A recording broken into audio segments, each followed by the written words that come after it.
Mga ka-reels, ayan. Dahil sama-sama ang pakiramdam ng ating payayam ni John Liam.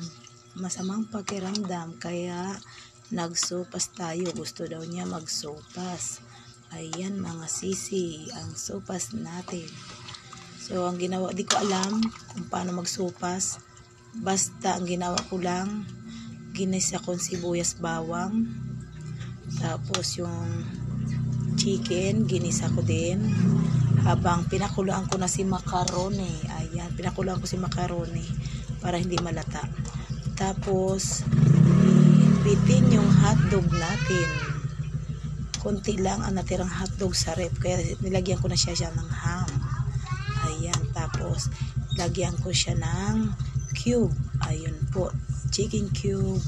Tapos carrots, tapos repolyo. Tapos ibap. Yun. Sa tingin ko yun siguro ang tama. Sariling version naman, no? May kanya-kanya tayong version sa pagluto ng sopas. So, hindi ko alam kung tamang aking ginawa. Basta may sarili tayo kanya-kanyang version. So, mamaya. Ayan, nilagyan ko na siya, sisi. Mga friends ng ibap. Ayan. Daan-daan lang ating kulo. So, kasi paborito tong ating Liam, sabi niya. Sabi ko, ano naman kinain mo sa school? Sabi niya, sopas. Kaso, sa dami namin sa school, ang nakarating lang sa akin ay sabaw na lang.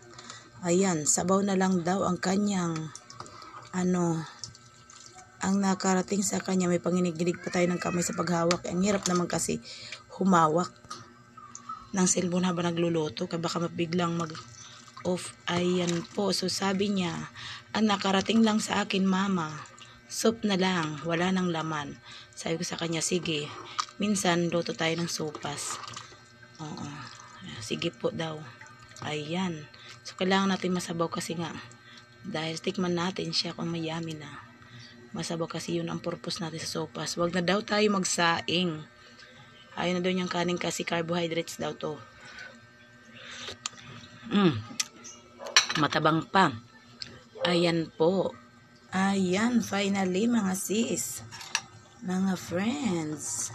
Nilagyan natin siya na ng repolyo na gulay. Ngayon, konting kulo na lang kaya mabilis lang kumakulo. Pero parang medyo nalalata ng ating sopas. No? Kasi tinitikman muna natin si manok baka hilaw. No, yan. Okay lang yan. Pang sarili naman. Ayan.